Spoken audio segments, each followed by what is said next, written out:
Okay, we're at part 99. Ooh, almost at 100. Let me just open up the Russian accent in case we need it, in case Bolshevik still has its lines. Also, sorry, I was replaying the thing just to check what was going on with the from last week or something. My Van Zeeks is feeling pretty weak, huh? I'm sorry about that. I'll try to be a little more... Did you hear that? Jesus. Sorry. So many things. There was a really loud motorcycle. Anyway, sorry. I guess I am kind of like tired.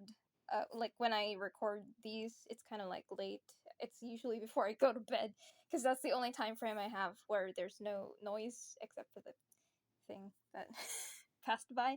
Anyway, yeah, I'll try to give Van Zeeks a little more anger. I feel like he was a little too mellow for what I kind of established with him. But yeah, and hopefully I'm not too tired today. I don't feel tired, but we'll see. I got like approximately 1 hour before the piece is disrupted, and I have to sleep because I can no longer record or do more work. Anyway, let's go. Part 99. Let's continue. What is that stand, Srunosuke? He's like, what's that? Order, please. Let us resume proceedings. Witnesses, you will now retake the stand. Oh, do I remember what voices I gave these? I think I do. Hopefully. Hey, Grexy. I'm sweating, though. I presume you've heard the defense counsel's summation examination? Oh, yeah, Governor. I did, Gov. I did. Mr. and Mr. Skulkin. I don't know why I stuttered. Call! Blimey! This is going to be hard work. Early in this trial, you gave the following testimony about your actions after you entered Winterbanks. Flashback. Well, it was Bedlam Sunars, wasn't it? It was, Nash, it was. Didn't even have time to pull me dukes out of me Lucy lockets. However, that was a lie. You brothers. Call! Blimey! On the night in question, you rifled through the items on the victim's counter. We never done nothing of the sort. How'd you figure that out? The way they looked at each other. You will now give formal testimony once again. You will tell the court precisely what happened on the night in question, and this time you will tell the truth. Each lie that passes your lips serves to increase the severity of your punishment. Smash. And that, gentlemen, may deal a crushing blow to your chances of ever seeing the light of day again. A thought worth pondering, perhaps. Say no more, Gov. We hear. We're blab. We're squeak. We're peach. We'll peach? Like, I understand we'll preach, but we'll peach? Illegal entry. The whole truth. Alright. Start peaching. Alright. We did knock a few things over, but we weren't rifling for nothing. It was because we had a gunshot, see. Made us both jump and all that stuff went flying. Lummy. It didn't give me a fright. We was thinking the shooter'd come out the door and get us next. We stuck everything back where we found it and scarpered straight into the black. Yeah, I was very confused. Can I try that again? Sorry. We stuck everything back where we found it and scarpered straight into him in the black. There we go. Sorry. We couldn't have shot the pawnbroker, see? We never had a chance, did we? So you admit to the defense's accusation? You did indeed ransack Mr. Winterbank's countertop on the night in question. No ransack, Governor, no. That's right, Nash. That's right. It's more, we tidied up, yeah. Sorry. By their own admission, these brothers entered the pawnbrokery under dubious circumstances. However, they panicked and fled on hearing the gunshot, having first made good their mess. The way you said it, we hardly sound like roughs at all. We don't, Nash. We don't. Can you make us sound a bit more cutthroat? It can't just be a coincidence that these men showed up at Windybanks that night. There's more to their testimony than meets the eye. I'm sure of it. Grexy's just kind of like standing there. He reminds you of like the guard at the detention center in the original trilogy. Alright, let's skip a little bit. Sorry, I just had to say that I love Ringo's chubby cheeks. Just kind of like wiggling. It has wiggle physics on the thing. Hold it. So, what you're saying is, the sound of the gunshot shocked you so much, you knocked all of those things off the counter? Well, he shocked one of us that much, yeah? This bag of nerves needs to learn to keep his shirt on. Keep it. Why? Is he taking his top off? Look, it was loud, alright? Blimey, me dead granny would have woken up with that bang. Big brother here screamed like a bloomin' baby and fell over the counter. He fell over the counter? He knocked over a load of books, a candlestick, and some skull and whatnot. That got tangled in some marionette. What, knocked over a picture frame? What, knocked on scales on the floor? You really mastered working quietly then. What's a racket? Me granny would have been scared back into her grave at a clatter like that. That's nice of him. He brought back the grandma just to get scared. Then he put back the grandma after she got scared. So in short, the gunshot took you by surprise. And then some. I mean, it was quiet as a mouse and then all of a sudden, BAM! And then Grexy is very agitated. Excuse me? What? Something wrong? Inspector Gregson, do you have something to add? Like I keep saying, I don't appreciate being lumped in with these scoundrels. No, something to add to that testimony? I didn't even call you Skulky. Why are you so mad? You seemed to react just now at what Mr. Skulkin said. Did it make you think of something? It's probably nothing, of course. I wouldn't even bother to mention it, only... Well, the fact is, cases don't get solved if you ignore the little details. That's true, the devil is in the details. How about you just tell us what's on your mind? What's the hold-up, Grexy? As you know, we brought these fellas into the yard for questioning last night, and the statement they gave us then told a slightly different story to what they're saying now.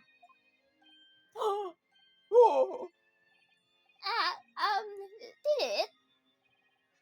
You claimed you heard the victim shout something out before he what? Sorry? I didn't catch that. You claimed you heard the victim shout something out before the gunshot. Might have, Gov, might have. Does ring a bell now you mention it. Granted, it's only a minor detail, but still, I can't help feeling that perhaps you've been a bit sloppy with your testimony here, eh, fellas? If I discover the witness's testimony has been any more sloppy than it has hitherto proven to be, I shall be forced to bring the very hardest punishment to bear against them. Easy! We get it right this time! That's it! Yep, it's all coming back to me now. Then speak! Supplement your testimony with whatever details you miraculously... I can't read today. Okay. Supplements your testimony with whatever details have miraculously returned to your questionable minds, sirs. Right you are, Gov. Just before the gunshot, we heard a voice yelling out, "Give me that gun!" Oh, that's a new one. Who said that? Give me that gun. Like Gina? No, Gina was holding the gun in this situation, wasn't it? A bloke who owned the place was holding a gun, so we should have just fired instead of yelling at the girl. Oh, he was talking to... Oh, okay. Windybank shouted, give me that gun, before you heard a gunshot? So, you're saying... Yeah, help me figure this out. I'm a little confused. What? That on the night in question, the victim, Mr. Windibank, was wielding a gun. Is that correct? That's it, Gov. You got the picture. Oh, these bastards don't know that Gina was the one who had the gun after the fact. Okay. Yes, Nash, yes. No question. And yet, photographic evidence obtained immediately after the incident clearly shows that Mr. Windibank was not holding a firearm of any description. Hey, you what? I called him Bennett. That ain't right. There can be no question that the victim's revolver was used in the incident. I would remind the court that Mr. Windibank's gun was found at the scene. In Gina's hands, yeah. Not only was it identified as the murder weapon, but it was found in the accused's hand. Accused's hand. I can't pronounce that word. Yeah, that what? Moltooler?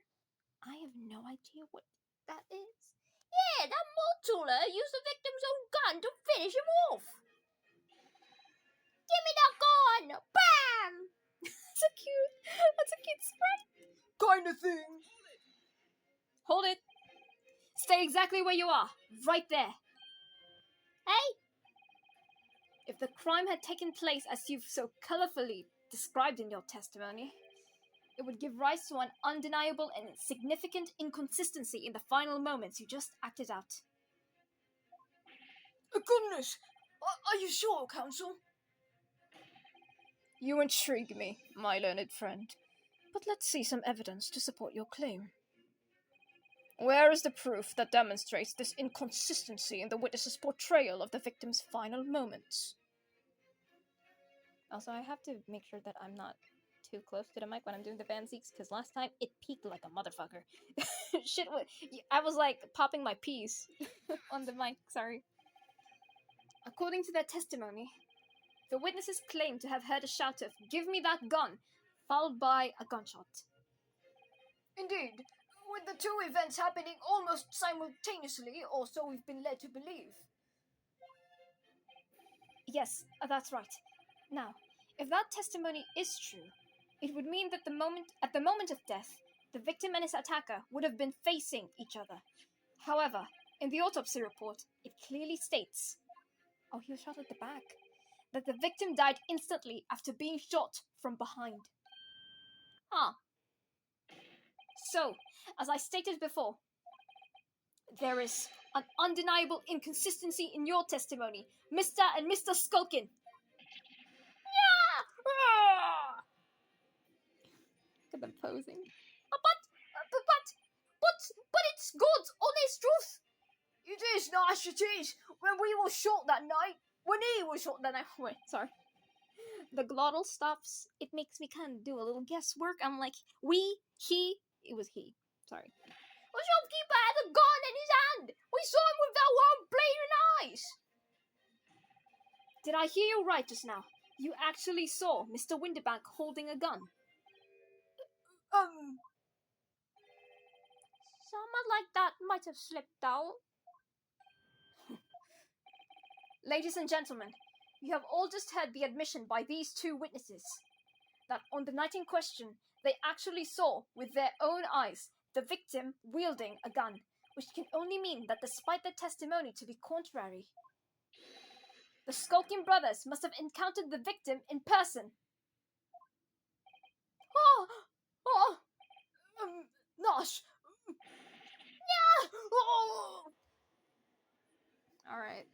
Alright, fellas. Order! Witnesses, explain yourself at once. Well, the thing is, it wasn't supposed to. It would seem that my previous warning fell on deaf ears. I made it quite clear that false witnesses would be the death of you. Am I to understand that you replaced the untruths of your original testimony with renewed lies? Ever so sorry, Governor. Truth is, you see, Cut it out, Nash, cut it out! If we blab now, you know what he'll do to us. He? Who are they talking about? Let me make your position here perfectly clear. You will talk. There is no other option available to you. Bruv, come on, the game is up. But he'll have a guts for gutters.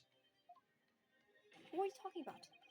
In case it hasn't quite sunk in yet, no matter how hard you try to hide it, the truth will come out. On the night in question, it is now apparent that you brothers met face to face with a victim.